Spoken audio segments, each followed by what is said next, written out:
दिन भर बकरा काटता, तो वो क्या कर रहा है? अपना कर्म ही तो कर रहा।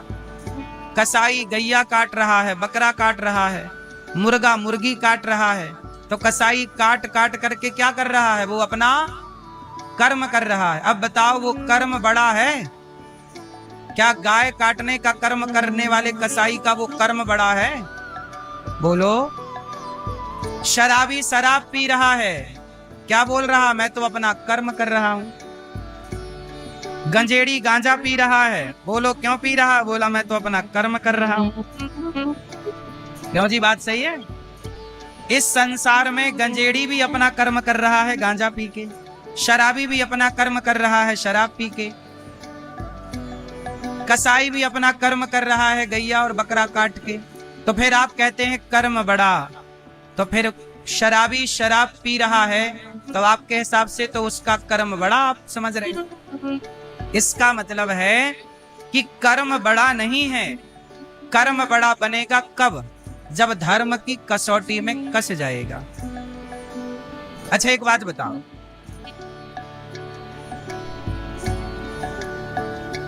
आटा मैया जब आप रोटी बनाती हो तो आटे को चलनी से चालती हो कि नहीं? आप क्या चलनी है? बोलो हाँ। आटा को चालना जरूरी है चलनी से। क्यों चाला जाता है? बोलो मेरी माँ, ताकि आटा साफ हो जाए, आटा की गंदगी निकल जाए। जब आप चलनी में आटा रखते हैं और चालते हैं तो एक ही आटा दो भागों में डिवाइड हो जाता है। एक अच्छा आटा अलग गिर जाता है और बचा हुआ चोकर चलनी के ऊपर रह जाता है। दो भाग हो गए ना, अच्छा और बुरा, अच्छा और। उसी तरह कर्म भी दो प्रकार के हैं। कर्म, एक कर्म है अच्छे कर्म, एक कर्म है बुरे कर्म। अब अच्छा कर्म करें कि बुरा कर्म करें, ये बताएगा कौन? कर्म तो कर्म है, पर चलनी में जब आटा डाला गया तो एक ही आटा दो भागों में डिवाइड हो गया। जब धर्म की चलनी पे कर्म रखा जाएगा और धर्म की चलनी से कर्म को चाला जाएगा तो कर्म दो भागों में डिवाइड हो जाएंगे, अच्छे कर्म और बुरे कर्म। तो धर्म कहता है कि ये कर्म करो और ये कर्म मत करो। कर्म दो तरह के होते हैं, एक कर्म वो जो गलत है, एक कर्म वो जो अच्छे हैं। अब ये बताओ भैया, ओ मोबाइल वाले, अरे सरकार क्या मोबाइल चला रहे हो? सारी जिंदगी चला लेना मोबाइल ही मोबाइल, सुन लो अभी 2 घंटे। सुनो, ये बताओ कि आप लोग अपनी माँ को, जिस नजर से आप अपनी माँ को देखते हैं, क्या उसी नजर से अपनी पत्नी को देखते हैं? जो व्यवहार आप अपनी पत्नी के साथ करते हैं, क्या वही व्यवहार आप अपनी माँ के साथ कर सकते हैं? उत्तर दो जोर से। नहीं। किसने रोका है? उत्तर दो मैया। जो व्यवहार आप अपने पति के साथ करती हो, क्या वही व्यवहार अपने पिता के साथ कर सकती हो? उत्तर दो नहीं। किसने रोका है? यही है धर्म। अरे धर्म जब तक जिंदा है तब तक ये पता है कि ये पत्नी है, ये माँ है, ये बहन है, ये बेटी है। माँ के साथ क्या व्यवहार करना है, पत्नी के साथ क्या और बेटी के साथ क्या व्यवहार करें, ये कौन बताएगा? धर्म है ना आपके अंदर, इसलिए आप बेटी के साथ अलग, पत्नी के साथ अलग और माँ के साथ अलग व्यवहार करते हैं। और जिसका धर्म मर जाता है, जैसा कुत्ता, कुत्ते के अंदर धर्म नहीं है, इसलिए कुत्ता जिस माता से पैदा होता है, वो कुत्ता जब जवान होता है तो अपनी माता के साथ संबंध बनाता है, क्योंकि वो जानवर है और उसके भीतर धर्म नहीं है। हम सनातनी धर्म वाले हैं, इसलिए हम लोग विवाह करते हैं ना तो पूरी पड़ताल करके करते हैं। समगोत्र में भी विवाह नहीं करते। पर इस देश में, दुनिया में कुछ लोग ऐसे हैं जो अपनी बहनों के साथ भी विवाह कर लेते हैं, है ना? अब बताओ, जो अपनी बहन के साथ विवाह कर ले, क्या उसके भीतर धर्म है? अरे धर्म होगा तो ही ना ये फासला होगा कि ये माँ है, ये बहन है, ये बेटी है। ये फासला खत्म हो गया, मतलब आपके अंदर का धर्म मर चुका। बताओ, सीता हमारी, सीता मैया हमारी कौन है? बोलो। माता है। सीता हमारी, हनुमान जी साक्षात शंकर हैं, पर वो हनुमान जी सीता मैया को माता कहते हैं। बोलो हाँ, हनुमान जी सीता मैया को क्या कहते हैं? माँ तू मोहि अतिशय भूखा, लागी देख सुंदर फल रूखा। हनुमान जी सीता मैया को माता कहते, माता मुझे भूख लगी है। सोचिए, शंकर जी से बड़ा कौन होगा? पर वो शंकर जी के अवतार हनुमान जी कह रहे हैं कि सीता माता है। विभीषण कह रहे हैं सीता माता है, लेकिन रावण सीता को माता नहीं मान रहा। सीता माँ को गलत दृष्टि से देख रहा है रावण। क्यों? क्योंकि हनुमान जी के अंदर धर्म है, राम के अंदर धर्म है, रावण के भीतर का क्या मर गया? बोलो, रावण के भीतर का धर्म ही तो मर गया। अरे धर्म जिंदा होता तो क्या किसी और की पत्नी को चुराने का सोचता रावण? आप लोग किसी और की पत्नी को चुराते हो?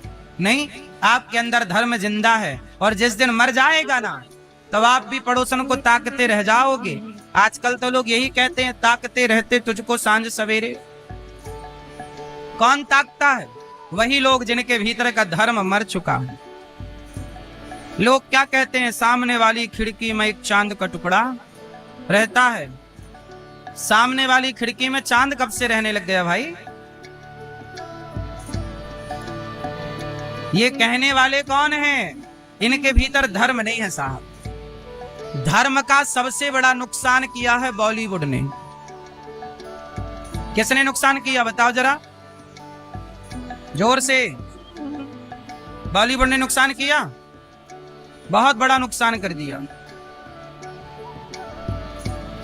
आजकल के लड़के लड़कियों को देखते हैं गलत नजर से, कुछ लड़के। अब इनको समझाओ कि बेटा क्या ये धर्म है? हम तुम्हारी बहन को देखें, तुम हमारी बहन को देखो गलत नजर से, क्या ये धर्म है? धर्म क्या है और लोगों ने क्या बना दिया? अरे धर्म जब तक जिंदा है तब तक आप इंसान हैं। ये भीतर का धर्म मर जाएगा तो उस कुत्ते में और आप में कोई अंतर ना रह जाएगा। ये धर्म ही है जो कहता है कि आप मनुष्य हैं। धर्म मर जाएगा तो आप मनुष्य ना रह जाओगे। इसलिए धर्म के अकॉर्डिंग, धर्म के हिसाब से कर्म किया करो। कौन सा कर्म करना चाहिए और कौन सा कर्म? जैसे माँ बाप कहते हैं कि बेटा मोबाइल मत चलाओ, तो मतलब माँ बाप के द्वारा ये कहा जाता है कि बेटा मोबाइल मत चलाओ, पढ़ो। मतलब मोबाइल चलाने का कर्म गलत है। आप कहते हो कर्म बड़ा है, तो फिर बच्चे मोबाइल चलाते हैं तो चलाने दिया करो, क्यों मना करते हो? आप कहते हो ना ये गलत है। मतलब कुछ कर्म ऐसे हैं जो गलत है। जैसे आपका बेटा शराब पीने लग जाए तो आप मना करते हो, बेटा शराब पीना गलत है, मत पिया कर। आपका बेटा गुटखा खाने लग जाए तो आप मना करो, बेटा ये गलत है।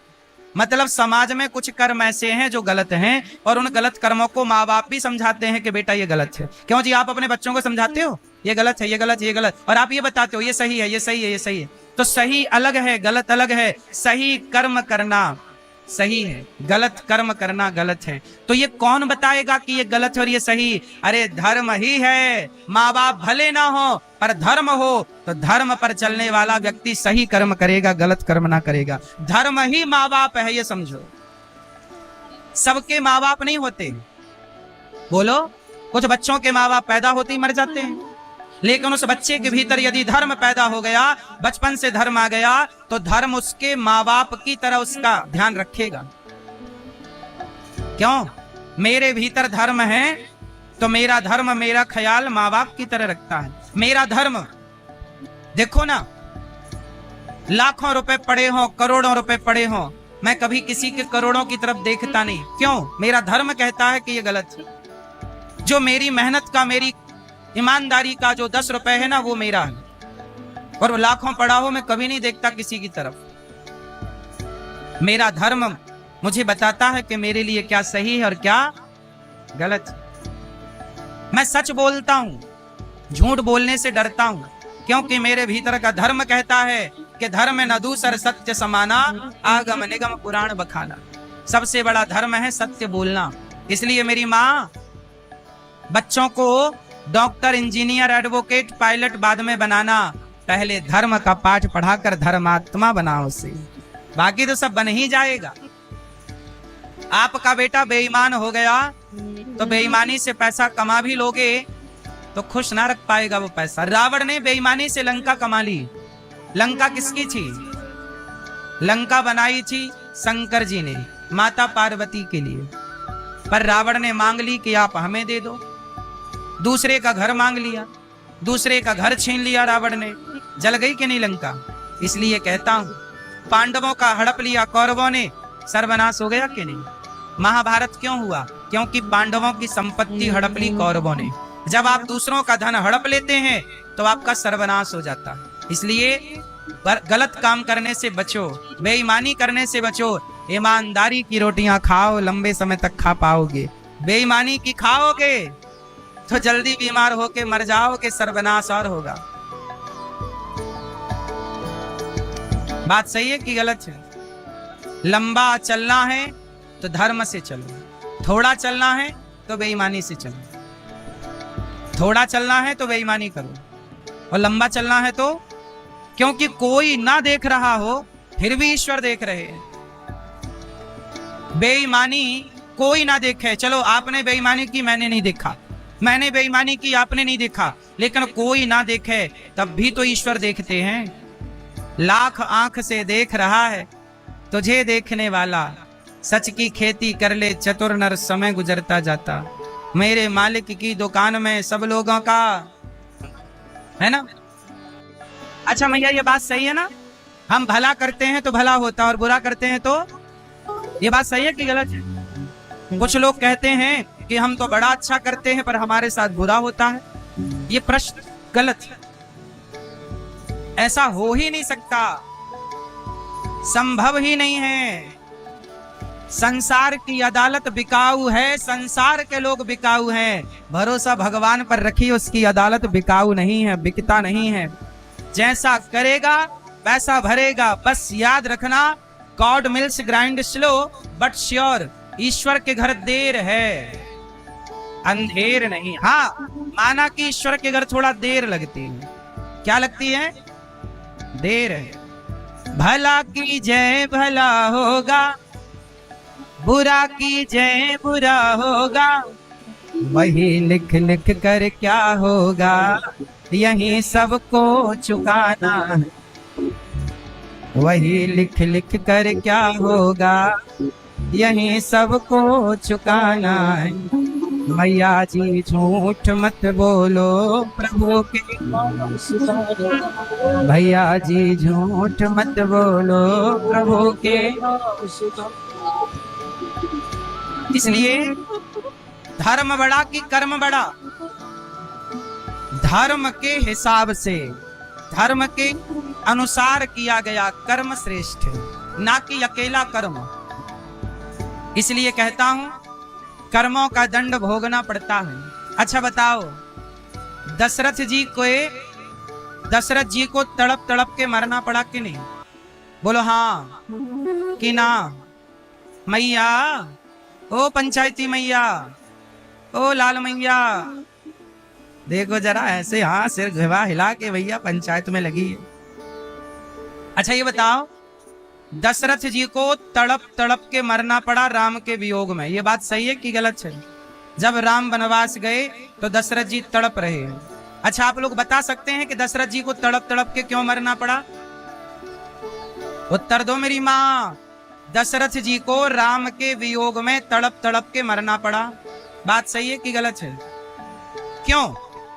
दशरथ जी तो भगवान के पिता है ना भाई, भगवान के बाप को थोड़ी तड़पना पड़ता है। पर क्यों तड़पना पड़ा भगवान के पिता को? क्यों? क्योंकि दशरथ जी ने भी किसी माँ बाप को तड़पा तड़पा के मारा था। दशरथ जी ने भी किसी माँ बाप को तड़पा तड़पा के मारा। कैसे? जब दशरथ जी ने श्रवण कुमार को मारा। जब दशरथ जी ने किसे मारा?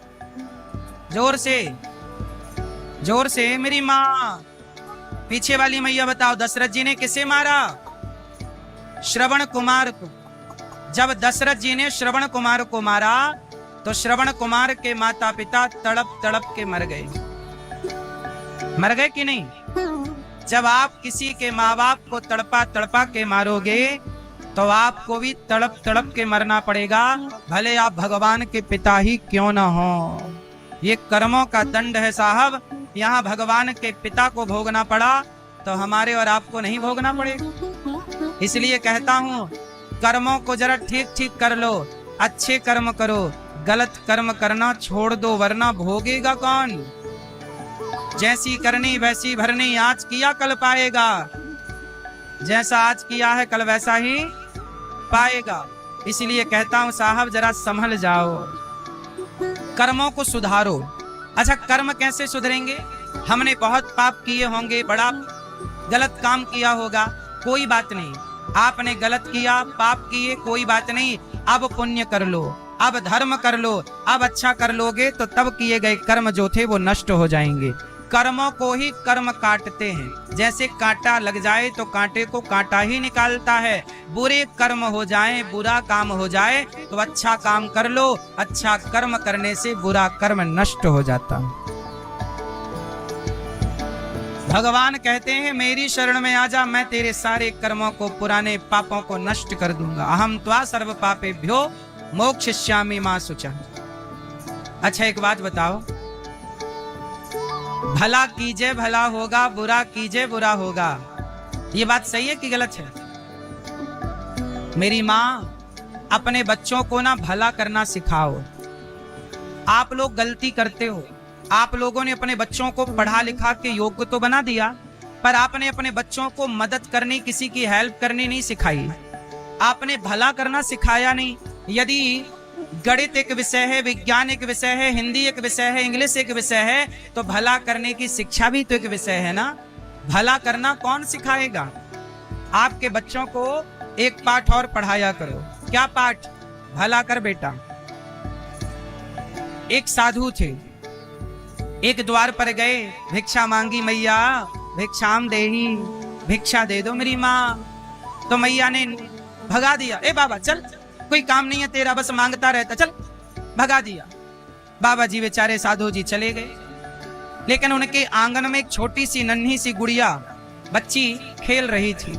तो साधु ने उस लड़की से कहा, बेटी तू अपने आंगन की थोड़ी धूल उठा के मुझे दे दे। तो किसी ने कहा, बाबा जी वो लड़की से आप धूल मांग रहे हो। वो लड़की ने धूल दे दिया, बाबा जी ने अपने गोद में ले लिया, अपने झोली में। किसी ने कहा, बाबा जी आपने धूल क्यों ले ली, धूल का करोगे क्या?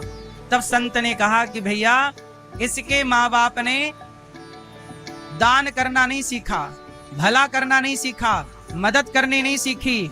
कम से कम ये बेटी आज छोटी है, आज धूल दे रही है, आज धूल देगी तो कल किसी भूखे को रोटी भी देगी। आज देगी नहीं धूल, आज आपके बच्चे किसी की मदद नहीं करेंगे तो कल वो बच्चे आपकी भी मदद क्यों करेंगे? मदद करना सिखाओ, ये संस्कार है। जब आपका बच्चा किसी भूखे को देखकर तड़पता हो, किसी प्यासे को देखकर उसे पीड़ा होती हो, तो भला जब आपका बेटा दूसरों को भूखा प्यासा नहीं देख सकता, तो भला अपने माँ बाप को वो भूखा प्यासा कैसे देखेगा? ये दया उसके भीतर भरो ना, समाज सेवी बनाओ ना, उसे दयावान बनाओ। आज समाज में पता कैसे लोग हैं। अभी एक बेटी मेरे पास आई, अभी गौरी गोपाल आश्रम में एक बेटी अपनी माँ को लेकर आई और बेटी अपनी माँ को छोड़कर गौरी गोपाल में चली गई। और जानते हो अपनी माँ से क्या बोला? सोचिए, बेटी अपनी माँ को, बूढ़ी माता को गौरी गोपाल वृद्धाश्रम में छोड़ के भाग गई। और माँ ने कहा कि बेटा मुझे ऐसे छोड़कर मत जा बेटा, मैंने तुझे पाला पोसा है, तेरी तेल मालिश की है, तुझे तेरी पसंद का भोजन कराया है बेटी, मुझे ऐसे दुख संकट में छोड़ कर ना जा। तो बेटी ने पलट कर कहा कि यदि तुम लौट कर मेरे पास आई तो तुम्हें धक्का दे के गिरा दूंगी, सीढ़ियों से मार दूंगी। सोचिए, जब अपनी औलाद अपने माँ बाप पर दया नहीं करती तो भला ये औलाद किस पर दया करेगी? दया करना भी तो एक संस्कार है ना मेरी माँ। क्या दया करना संस्कार नहीं है? कुत्ते पर दया करो, गाय पर दया करो, पक्षी पर दया करो, हर प्राणी पर दया करो, अपनी माता पर, बूढ़े बाप पर, बुजुर्गों पर दया करो और दया करके उन्हें रोटी दो। यही ना दया है। जब वो बेटी अपनी माँ को छोड़कर चली गई तब ये दास अनिरुद्ध ने उस माँ को गौरी गोपाल में रखा। आज ऐसी 300 वृद्ध माताएं गौरी गोपाल में रहती हैं। भले काम कर लो साहब, वृद्ध माओं को रोटी आप नहीं देंगे तो कौन देगा? दवाई का सहयोग आप नहीं करेंगे तो कौन करेगा? हम कोई बिजनेस व्यापार तो करते नहीं, आप लोगों से भिक्षा मांग मांग कर सेवा करते हैं। बताओ, हमारा भिक्षा मांग कर सेवा करना सही है या गलत है? बोलो, भिक्षा मांग कर काम करना सही है या गलत है? सही है। आप लोगों से बस यही प्रार्थना कि इस भिक्षुक को थोड़ी थोड़ी भिक्षा जरूर दीजिएगा, ताकि आपकी भिक्षा वृंदावन तक पहुंचे और बिहारी जी इस बात के साक्षी बने। भगवान का नाम है साक्षी गोपाल। भगवान भी आपके द्वारा किया गया पुण्य, कहते हैं ना, जब पुण्य करो तो पुण्य से पाप कट जाता है। एक राजा था, वो कुएं का निर्माण करा रहे थे, कुआं बनवा रहे थे। तो एक गांव का गरीब आदमी आया, बोला, राजा साहब ये मेरी एक ईंट ले लो, एक ईंट मेरी भी कुएं में लगा दो। राजा बोले कि हम किसी से चंदा नहीं लेते, हम खुद लगाएंगे सारी ईंट। वो गरीब आदमी रोने लगा, महाराज हम इतने बड़े आदमी थोड़ी हैं कि हम पूरा कुआं खुदवा सकें, लेकिन आपके खुदवा रहे कुएं में हमारी भी एक ईंट लग जाएगी तो हमें भी एक ईंट का पुण्य इस कुएं से जब कोई प्यास बुझाएगा तो राजा साहब आपको तो पुण्य मिलेगा क्योंकि आपने कुआं खुदवाया, पर हमें भी थोड़ा पुण्य मिल जाएगा कि एक ईंट हमारी भी इस कुएं में लगी है। बस यही है मेरी माँ, एक ईंट आपकी भी गौरी गोपाल आश्रम में लगे। वृद्ध माताओं के लिए जो निर्माण चल रहा है, संत सेवा के लिए जो निर्माण, उस निर्माण कार्य में एक ईंट लगे। क्योंकि हम और आप पुण्य करके भूल जाते हैं, पर किया गया पुण्य सदा फल देता रहता है। आप जो भी पुण्य करते हैं ना, हमारे संग हमारा शरीर नहीं जाता, हमारे साथ हमारा परिवार नहीं जाता, पर हमने जीवन में जो पुण्य किए होते हैं वो हमारे संग चलते हैं। इसलिए पुण्य करने का मौका मिले तो कर लो, पाप करने से बचिएगा, कोई पाप ना हो आपसे, बस पुण्य। पीछे कार्यालय लगे हैं गौरी गोपाल आश्रम के, आप नाम लिखाकर गौरी गोपाल की रसीद प्राप्त कर सकते हैं। यदि आपका मन है कुछ रोटियों का दान करने का, वृद्ध माओं की सेवा करने का, तो सहयोग कर सकते हैं। प्रिय भक्तों,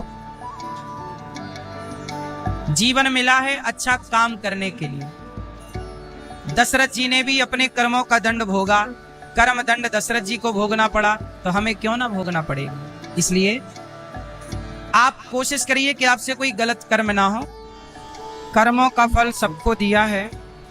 ये संपूर्ण कथाएं हमें केवल ये समझाना चाहती हैं, कथाएं ये कहती हैं कि सदा हम अपने कर्तव्यों का, अपने धर्म का आचरण करें, धर्म का पालन करें, कभी अपने धर्म के रास्ते से भटके नहीं। बस इतनी सी बात है, धर्म को जानना है और धर्म के रास्ते पर चलना है। सभी लोग प्रेम पूर्वक बैठ जाइए 10 मिनट के लिए। अभी कथा है और शाम को अभी थोड़ी देर बाद आरती के बाद यहाँ प्रश्नोत्तरी होगी। आप भी प्रश्नोत्तरी करना चाहें, बात करना चाहें कुछ, तो आप सब बात करिएगा प्रश्नोत्तरी में। अभी शांति से सब बैठ जाइए। देखो, भगवान बड़े दयालु हैं। इतनी दयालुता आपको कहाँ मिलेगी कि जब पूतना मौसी आई, माना कि हमारे कर्म बिगड़े हैं, माना कि हमने कर्म गलत किए हैं, माना कि हम में लाख अवगुण हैं, माना कि दोष हैं, तो पूतना में कौन सा गुण था? पूतना तो बड़ी पापनी थी, पर वह पापनी पूतना जब भगवान की शरण में गई तो क्या हुआ? भगवान ने पूतना का उद्धार कर दिया। पूतना जहर पिलाने गई, पर जहर पिलाने वाली पूतना का भी भगवान ने उद्धार कर दिया। बस आप लोग ये समझो कि संसार में यदि कोई दयालु है तो भगवान है। इसलिए हम पर अधिकार भगवान का है, इसलिए हम भी अपने आप को भगवान के हवाले कर दें और भगवान जैसे हमें चलाएं। देखो, एक व्यक्ति वो है जो अपने हिसाब से चलता है और एक व्यक्ति वो है जो भगवान के हिसाब से चलता है।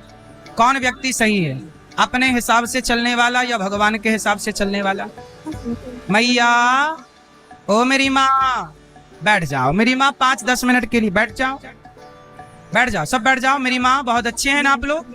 आपको पूरा देश नहीं पूरी दुनिया देख रही है कि आप लोगों के यहाँ कथा हो रही है। आप लोग कितने भाव से, श्रद्धा से सुन रहे हैं। घर ही जाना है, चली जाना अभी।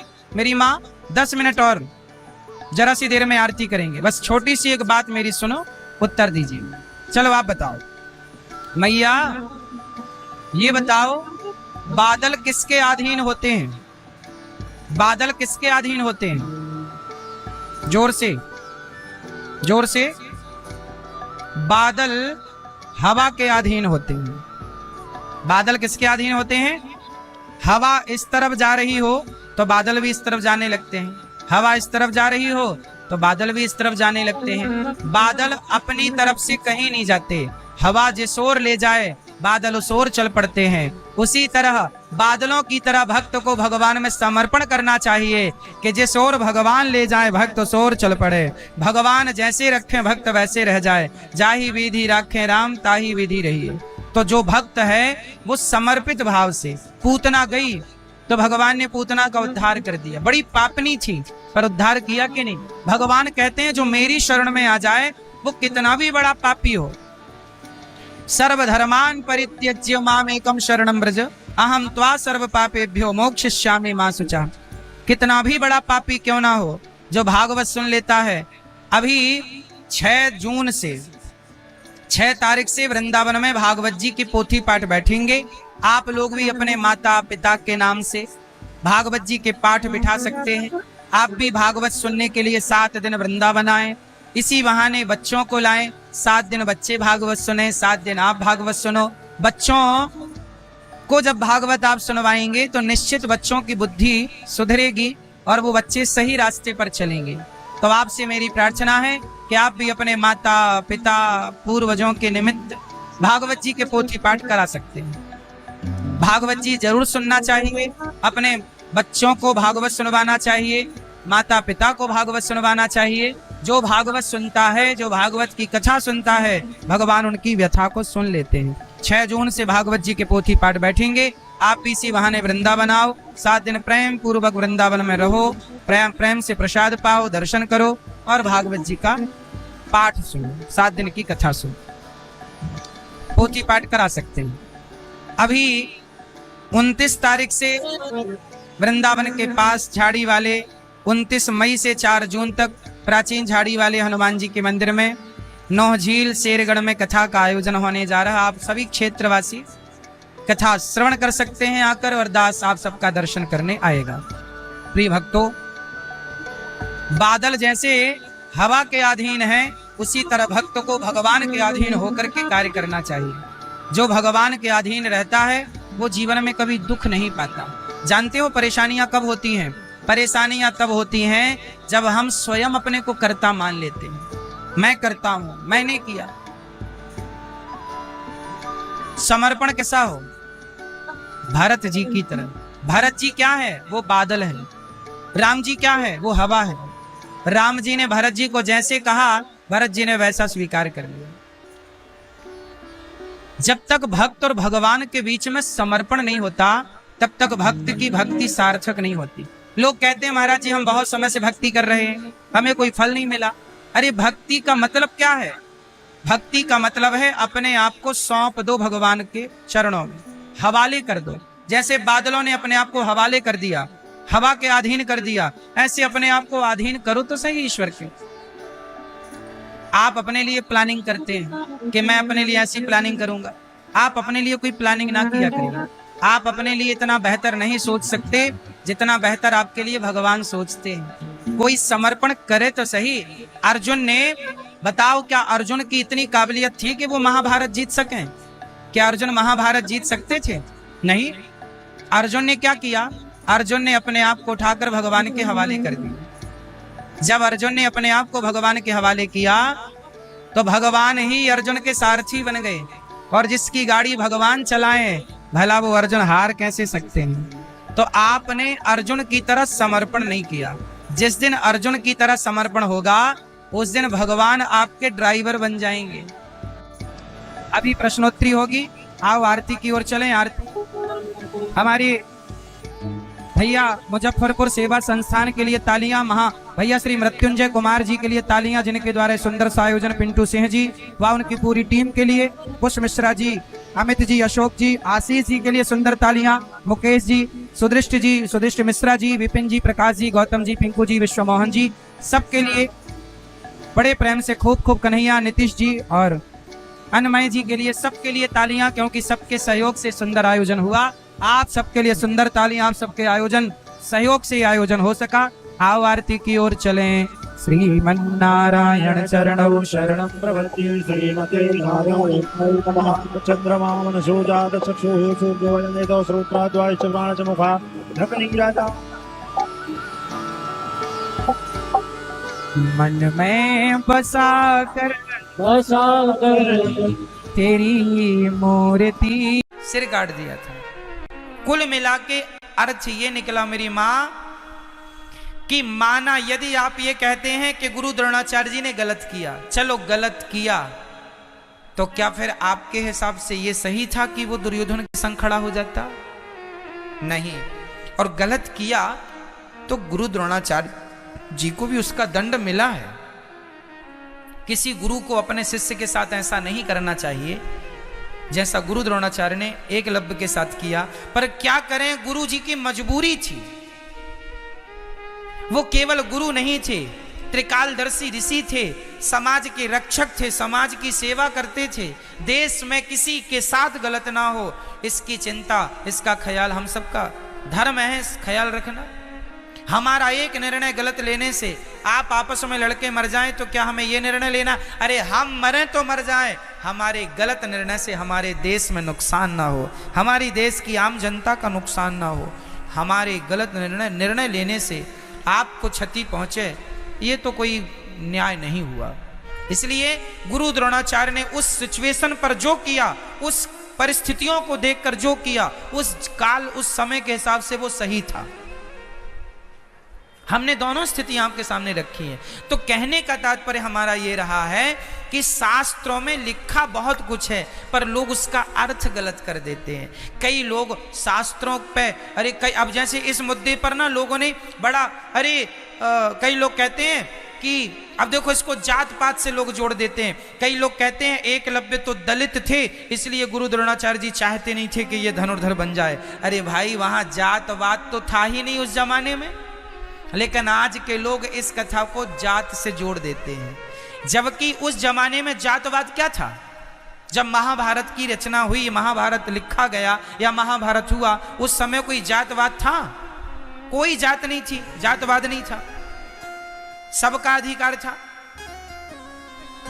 सबको शिक्षा में अधिकार था, सब पढ़ते थे। अब भगवान श्री कृष्ण क्षत्रिय थे और सुदामा जी पंडित थे, दोनों एक साथ पढ़े कि नहीं?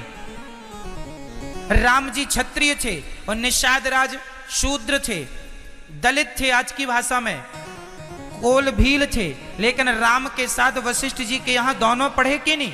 तो हमारे यहाँ शिक्षा को लेकर कोई जातवाद नहीं था, सबके लिए समान अधिकार था उस जमाने में भी। इसलिए आज के लोग कुछ बातों को जातों के हिसाब से ढाल देते हैं, जो कि यही है अर्थ का अनर्थ कर देना।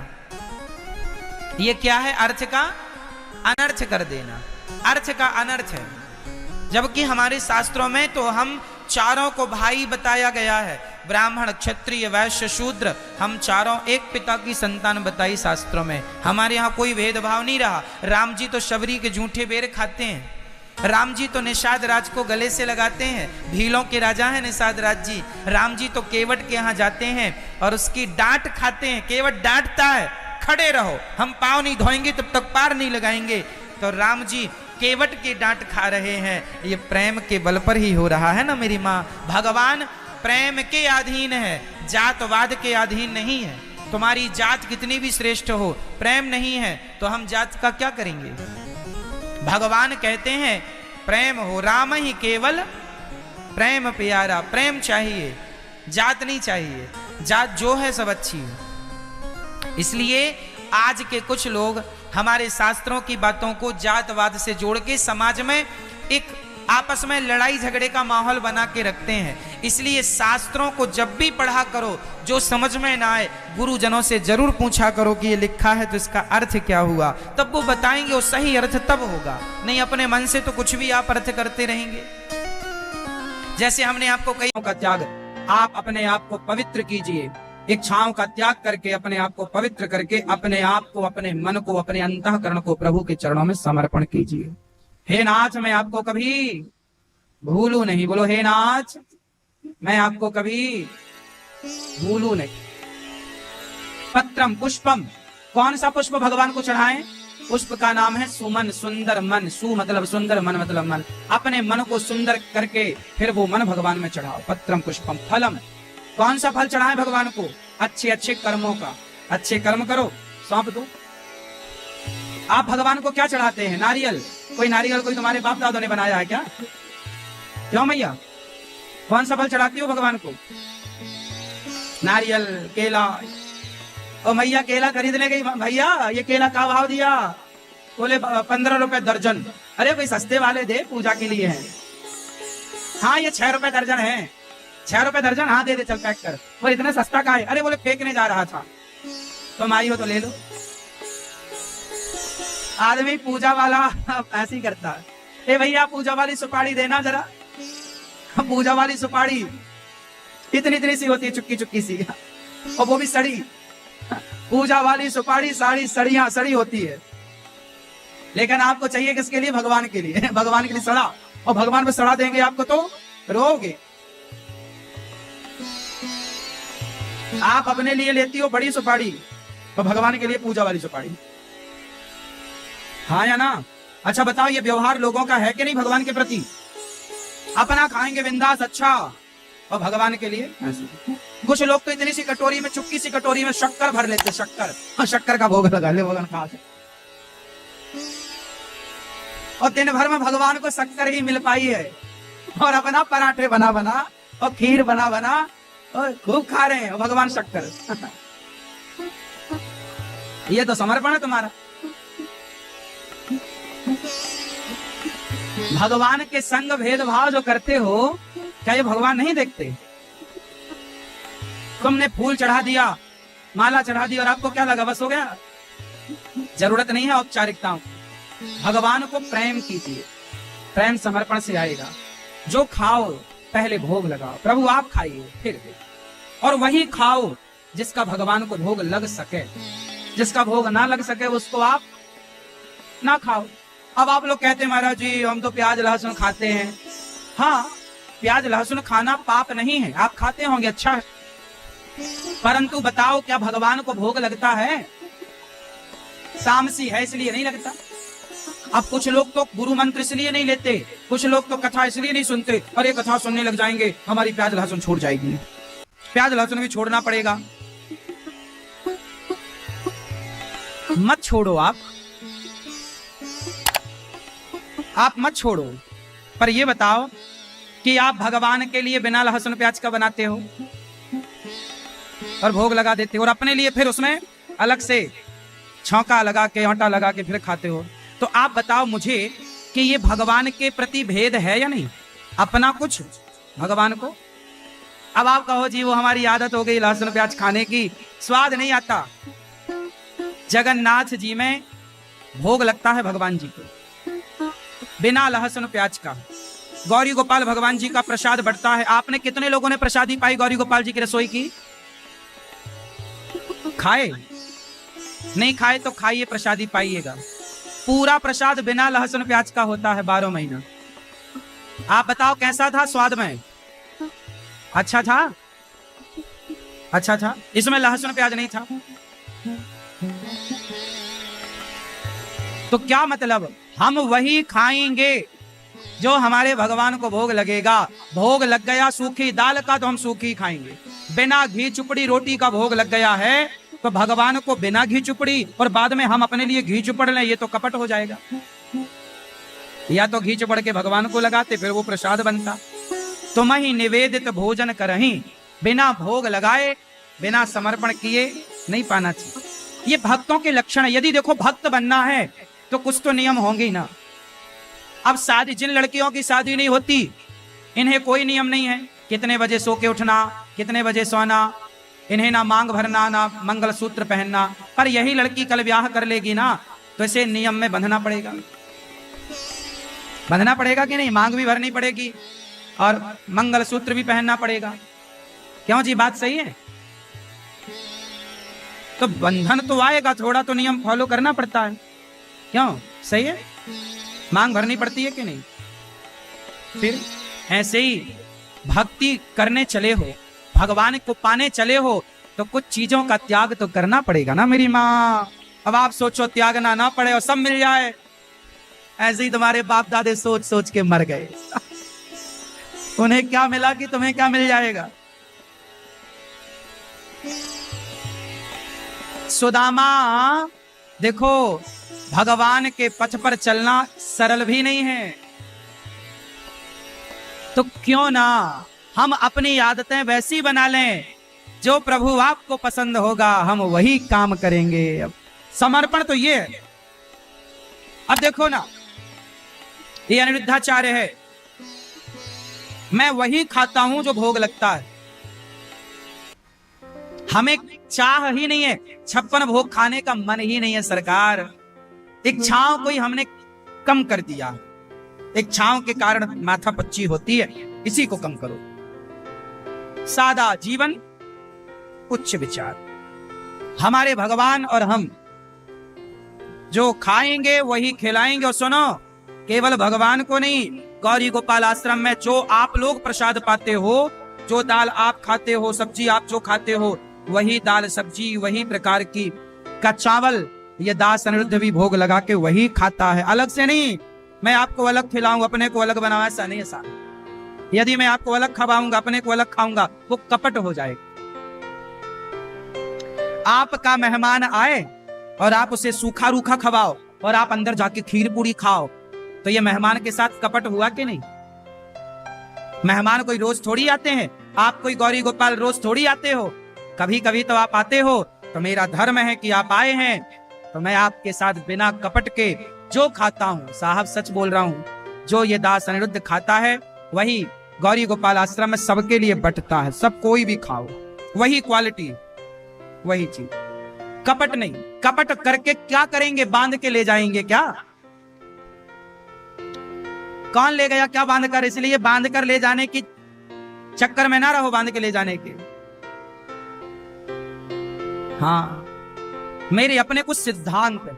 मैं आपसे ये बिल्कुल नहीं कहता कि आप लहसुन प्याज छोड़ दो, पर मैं आपसे एक सवाल का, प्रश्न का जवाब चाहता हूं कि ये छल क्यों, ये कपट क्यों? भगवान को आम का सीजन आया, पहले आम का भगवान जी को भोग लगा, प्रभु आप पाओ, फिर खाओ, मस्त प्रसाद पाओ।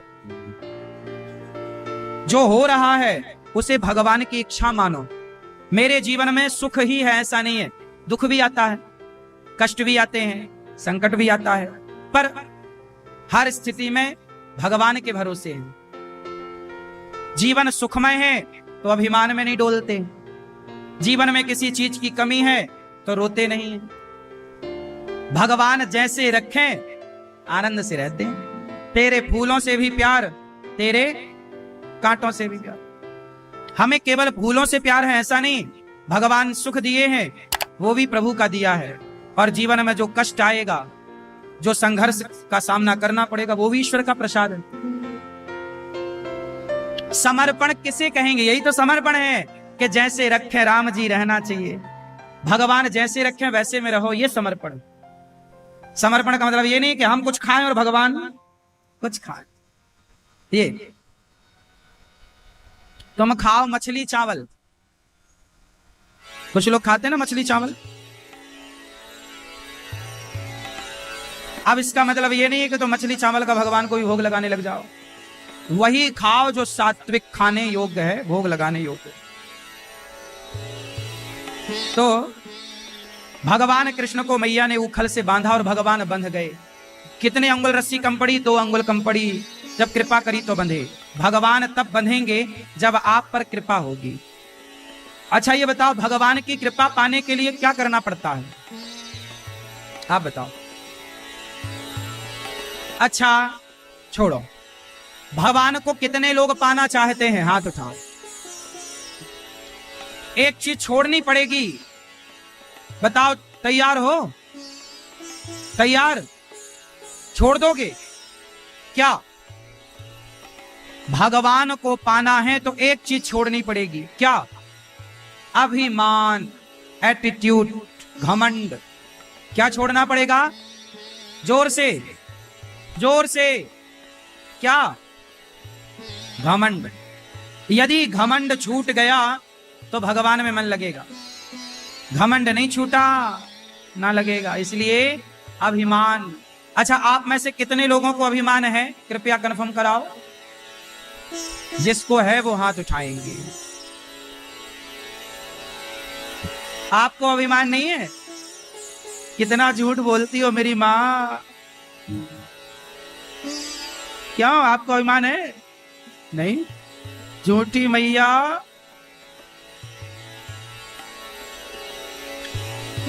अब जब आप लोग अपनी गलती ही स्वीकार नहीं कर रहे हैं तो फिर आगे क्या बात करें? इस संसार में ऐसा कौन है जिसके अंदर ये बुराइयां ना हो? ये 5 बुराइयां सबके अंदर होती हैं। काम, वासना, ये सबके अंदर है। क्रोध सबके अंदर है। काम, क्रोध, मद, मद मीन्स अभिमान, सबके अंदर है। लोभ सबके अंदर है। और छल, कपट, निंदा, चुगली, ये 5 भी सबके अंदर है लगभग।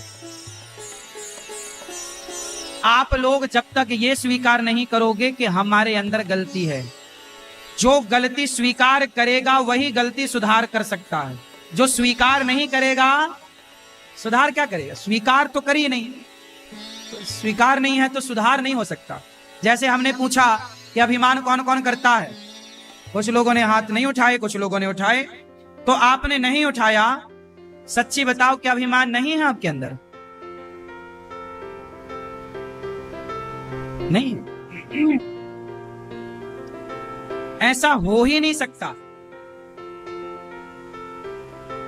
हां, शुगर की बीमारी है माना कि, तो शुगर की बीमारी दवाई खाने से, परहेज करने से कंट्रोल में रहती है, पर रहती तो है, ये जड़ से खत्म ना होगी, रहेगी कंट्रोल में। उसी तरह जो सत्संगी लोग होते हैं, अच्छे लोग होते हैं, वो अपने भीतर के अभिमान को, काम को, क्रोध को, अपने बुराइयों को कंट्रोल में रखते हैं। तो आपने कंट्रोल में रखा होगा, ये तो बात सही है, पर आप ये कहो कि जी है ही नहीं, ऐसा हो ही नहीं सकता, है ही नहीं। अभिमान क्या है, आओ इसको समझते हैं। अभिमान क्या है? कितने बेटे हैं आपके? एक। आपका ही है बेटा? आपका घर कहाँ है? मायके में? तो आपका ही घर है कि किराए से है? आपका ही है। ये मैया का ही घर है, बेटा भी आपका है। अब कह रही हो भगवान का है, पकड़ में आई तो बोलने लग गई सीधा।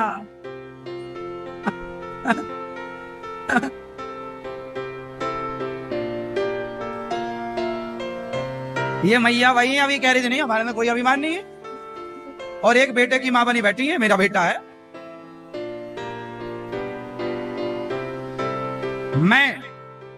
मैं इसकी मां हूं। क्या मैं, जहां मैं शब्द है वो अभिमान सूचक नहीं है क्या? मैं शब्द क्या सूचना दे रहा है?